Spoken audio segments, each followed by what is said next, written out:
madaxweynaha muddadu ka dhamaatay maxamed cabdulaahi farmaajo ayaa galabta sii daaya warqad uu ku sheegay inuu hakiyey awoodihii ra'iisul wasaare maxamed xuseen rooble si kale markii loo yiraahdo wuxuu madaxweynuhu sheegay inuu shaqadii ka joojiyay ra'iisul wasaarihii dalka labada mas'uul ayuu khilaafkoodu bannaanka u soo baxay 3 bishan kadib markii uu ra'iisul wasaare rooble diiday warbixintii NISA ee kiiska Grand Tahlil Faarax NISA waxaa xilligaasi madax ka ahaa Fahad Yaasiin oo kaalin ku lahaa dhismihii farmaajo ee 2017 wuxuuna madaxweynuhu awoodiisa 100% geliyay inuu difaaco saaxiibkiis wixii intaa ka dambeeyay dalku waxa uu ku jiray khilaaf xooggiisu ahaa is-eedayn xilalka qaadid magacaabis isbeenin iyo amar soo saarid balse galabta farmaajo ayaa qaaday tallaabadii ugu weyneed isagoo sheegay inuu hakiyay awoodihii rooble waxaan marka hore eegaynaa warqadda farmaajo kadibna waxa uu dastuurku ka qabo kadibna jawaabta rooble farmaajo waxa uu rooble ku eedeeyay inuu qaaday tallaabooyin khilaafsan dastuurka wuxuu sheegay inuu ka weecday shaqadii loo xil saaray oo ahayd inuu ka shaqeeyo doorashada iyo amnigeeda qoraalka farmaajo waxaa ku xusnayd inuu rooble qaaday tallaabooyin aan laga fiirsan oo dalka u jeehin karay qalalaase amni arrimaha ciidanka ayuu farmaajo soo xigtay isagoo sheegay inuu rooble ku xadgudbay xuquuqdii mushaaraadka ee ciidanka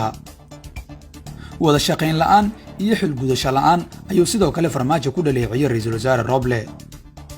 wuxuu sheegay inuu xeeriye laga bilaabo maanta inuu hakiyey awoodihii rooble inuusan qofna magacaabi karin qof xil ka qaadi karin oo aanay waraaqihiisu shaqaynaynin arrimaha doorashada ayuu farmaajo sheegay inay xil saaran yihiin guddiyada magacaaban ee doorashooyinka golaha wasiirada ayuu farmaajo faray inuu qof walba howshiisa sii wato balse uusan samaynin wax xilka qaadis iyo magacaabis ah hay'adaha doorashada qaabilsan ayuu ugu baaqay inay dedejiyaan hawsha doorashada haddaba maxaa lagu micnayn karaa qoraalka galabta ka soo baxay farmaajo hadalka farmaajo waxaa ka muuqata inuu laalay dhammaan dariiq walba oo lagu xallin karay khilaafkii isaga iyo rooble wuxuu qoraalkiisa ku soo ceshaday awoodihii doorashada isagoo guddiyada amar siiyey kana soo wareejiyay xafiiska ra'iisul wasaaraha madaxweynuhu wuxuu dhowaan ciidan geeyey xarunta nabad sugidda isagoo taliya Yaasiin Faray xoog kula wareejiyay awoodda halka uu ra'iisul wasaare rooble ka gaabsaday inuu halkaas ciidan geeyo oo uu xoog awoodda kula wareejiyo Bashir Goobe sidaas oo ay tahay madaxweynuhu wuxuu ra'iisul wasaaraha ku eedeeyay galabta inuu qaaday tallaabooyin abuuri karay xasilooni darri amni wuxuu farmaajo qoraalkiisa u adeegsaday inuu isaga hor keeno rooble iyo ciidanka isagoo sheegay inuu ku xadgudbay mushaarka ciidamada qaar ilaa hadda lama hayo wax isbeddel ah ama cabasho ah oo ka jira hannaanka mushaaraadka ee dowladda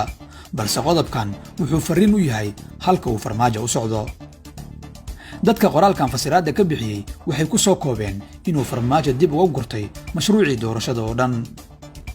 warqaddan waxaa ka dhalan karta xasilooni darri amni iyo inay ciidamadu isgaaraan maadaama lagu jahwareeri doono cidda dalka xakunta ayay leeyihiin falanqeeyaashu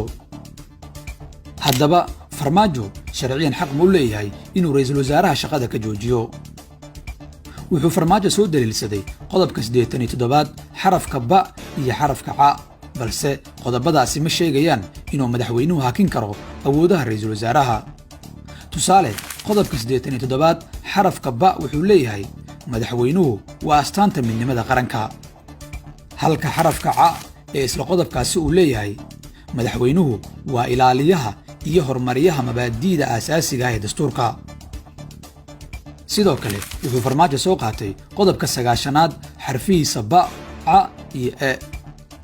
qodobka 9aad xarafka ba wuxuu leeyahay madaxweynuhu waa taliyaha guud ee ciidamada qalabka sida xarafka ca ee isla qodobka 9aad wuxuu isna leeyahay wuxuu magacaabaa taliyaasha ciidamada ee heer federaal iyo xilka qaadistooda marka ay soo jeediyaan golaha wasiirada xarafka e ee isla qodobkaas wuxuu isna u qoran yahay madaxweynuhu wuxuu xilka ka qaadayaa wasiirada wasiiru dowlayaasha iyo wasiir ku-xigeenada marka uu soo jeediyo wasiirka koowaad dhammaan qodobada uu farmaajo cuskaday galabta kuma xusna inuu awood u leeyahay inuu shaqada ka joojiyo ra'iisul wasaaraha sidoo kale dastuurka dalka kuma jiro qodob dhigaya inuu madaxweynuhu hakin karo awoodaha ra'iisul wasaaraha waa markii labaad 10 cisho gudahood oo madaxweynaha akhris khaldan laga siiyey qodobada dastuurka. dhinaca Rooble, ra'iisul wasaaraha ayaa isna caaw sii daayey jawaab xooggan oo u badneed eedayn. wuxuu Rooble ku eedeeyey Farmaajo inuu si cad ugu tuntay dastuurkii dalka. warqadda uu maanta soo saaray ayuu ku sheegay inay si cad uga been abuuratay qodobada 87 iyo 90 ee dastuurka dalka.